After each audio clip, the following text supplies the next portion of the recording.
So this is what we call the Highboy trailer because it just sits a little higher than everything else. It's a 2 5/16 ball. The skid steer goes on top of it. That's what we typically have it set up for. That's what the chains are set up for.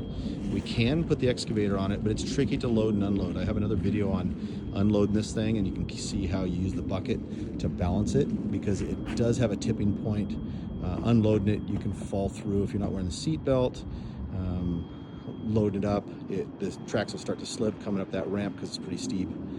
So you gotta be careful how you load it. But this is made for the skid steer. We want to be checking to see if the pin is tethered in place, that the coupler's in good condition, that the wiring's in good condition, that our chains are in good condition, and the chain, the brake chain should not be connected to the safety chain. It should be connected directly to the vehicle. If the safety chain snaps, then the brake is useless. So there's no point in tethering them together. You want a kind of a redundancy for safety. So we're also looking for tire tread, tire pressure, just like all trailers. Looking for chain wear, make sure that it wasn't dragged on the ground. Look to see if our cotter pins are here for our ramps.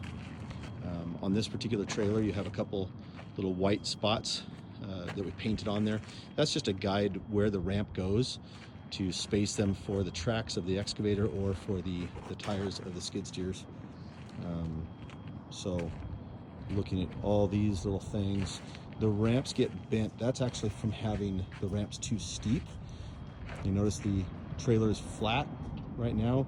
If it's pointed too far down, it makes the ramps steeper, and that's where that's one of the issues with having the trailer pointed down in the front, and then it starts bending these ramps because the skid steer hits the frame against the ramp before the tires start going up the incline.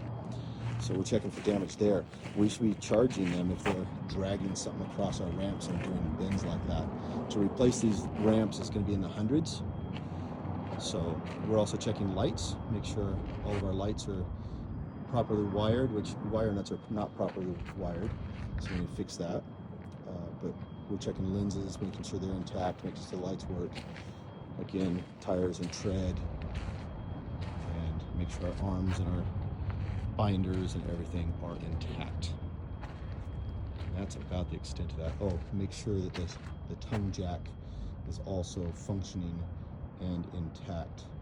I think somebody bent that and we never charged them for that as well.